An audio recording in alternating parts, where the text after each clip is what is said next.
അസ്സലാമു അലൈക്കും വറഹ്മത്തുള്ള. അറബി ഭാഷയിൽ ഒരേപോലെയുള്ള പദങ്ങളിൽ ഫതഹത്ത്, കസറത്ത്, ലമ്മത്ത്, സുക്കൂന് ഇവയിൽ വരുന്ന വ്യത്യാസങ്ങൾ, ആ വ്യത്യാസങ്ങൾ ആ പദങ്ങളിൽ അർത്ഥവ്യത്യാസം ഉണ്ടാക്കും. അങ്ങനെ അർത്ഥവ്യത്യാസം ഉണ്ടാക്കുന്ന ചില പദങ്ങളാണ് ഇന്ന് ഞാൻ പറയാൻ പോകുന്നത്. അതിൽ ഇന്ന് ഞാൻ പറയുന്നത് അൻ നസബ്, അൻ നുസ്ബ്, അൻ നുസുബ് എന്നീ 3 പദങ്ങളാണ്. അപ്പൊ അതിൽ ആദ്യത്തത് അൻ നസബ് എന്നുള്ളത്, നസബ് എന്ന് പറഞ്ഞാൽ അതിന്റെ അർത്ഥം എന്താ വെച്ചാൽ അത് ശക്തമായ ചൂടിന് ശേഷം ഉണ്ടാകുന്ന ക്ഷീണത്തെയാണ് സൂചിപ്പിക്കുന്നത്. അത് ശക്തമായ ചൂടിന് ശേഷമുള്ള ക്ഷീണം.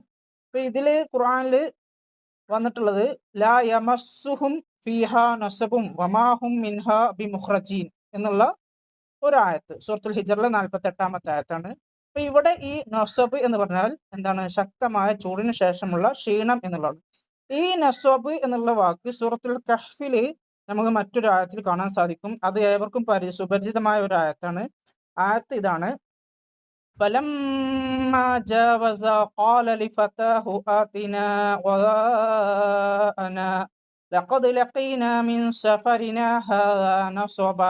അപ്പൊ ഇവിടെ നസബ എന്ന് പറഞ്ഞാൽ എന്താണ്? ശക്തമായ ചൂടിന് ശേഷമുള്ള ക്ഷീണം. ആ ക്ഷീണം ബാധിച്ചുകൊണ്ട് ഈ യാത്രയിൽ എനിക്ക് ക്ഷീണം ബാധിച്ചിട്ടുണ്ട്, അതുകൊണ്ട് എനിക്ക് ഉള്ള ഭക്ഷണം തരണം എന്ന് ഭൃത്യനോട് മൂസാ നബി അലൈഹി സ്വലാം പറഞ്ഞൊരു രംഗമാണ് എന്ന് നമുക്ക് ഏവർക്കും സുപരിചിതമായ ആയത്താണ്, നമുക്ക് ഏവർക്കും അറിയാവുന്നതാണ്. അപ്പൊ ഇവിടെ നസബ് എന്ന് പറഞ്ഞാൽ ശക്തമായ ചൂടിന് ശേഷമുള്ള ക്ഷീണത്തെയാണ് നസബ് എന്നുള്ളത് കൊണ്ട് ഉദ്ദേശിക്കുന്നത്. ഇനി അടുത്തത് നുസ്ബാണ്. നുസ്ബ്, നൂനിന് ലമ്മത്തും സ്വാദിന് സുക്കൂനും. അപ്പൊ നുസ്ബ് എന്ന് പറഞ്ഞാൽ എന്താന്ന് വെച്ചാൽ എന്താണ്? രോഗം അല്ലെങ്കിൽ പരീക്ഷണം, ഈ അർത്ഥത്തിലാണ് നമുക്ക് അതിന്റെ അർത്ഥം കാണാൻ സാധിക്കുക. വദ്കുർ അബ്ദനാ അയ്യൂബ ഇദ് നാദാ റബ്ബഹു അന്നീ മസ്സനിയ ശൈത്വാനു ബിനുസ്ബിൻ വഅദാബ്. അപ്പൊ ഇവിടെ അർത്ഥം രോഗം, പരീക്ഷണം എന്നൊക്കെയുള്ള അർത്ഥമാണ്. വിപത്ത് എന്നൊക്കെയുള്ള അർത്ഥത്തിലാണ് ഇവിടെ പ്രയോഗിച്ചിട്ടുള്ളത്. അപ്പൊ ഇവിടെ അതിന്റെ ആ ഒരു ഹർക്കത്ത് വ്യത്യാസം കൂടി നോക്കണം. നൂനിന് ലമ്മത്ത്, സ്വാദിന് സുക്കൂന്. ഇനി അടുത്ത വാക്ക് നുസുബ് എന്നുള്ളതാണ്. നുസുബ്, അതായത് നൂനിനും സ്വാദിനും ലമ്മത്താണ് എന്നുള്ളതാണ്. ഇവിടെ ഇതിന്റെ അർത്ഥം എന്താ വെച്ചാല് നാട്ടപ്പെട്ടത്, നാട്ടപ്പെട്ടത് എന്നുള്ളതാണ്. അള്ളാഹുവിന് പുറമെ ആരാധിക്കാൻ വേണ്ടി നാട്ടപ്പെട്ടത് എന്ന അർത്ഥത്തിലും പൊതുവെ നാട്ടപ്പെട്ടത് എന്ന അർത്ഥത്തിലും ഖുർആനിൽ ഈ പദം പ്രയോഗിച്ചിട്ടുണ്ട് എന്നുള്ളതാണ്. നാട്ടപ്പെട്ടത് എന്നുള്ളതാണ്. അപ്പൊ ഈ ഖുർആനിലെ ആ 3 പ്രയോഗങ്ങൾ നമുക്ക് നോക്കാം.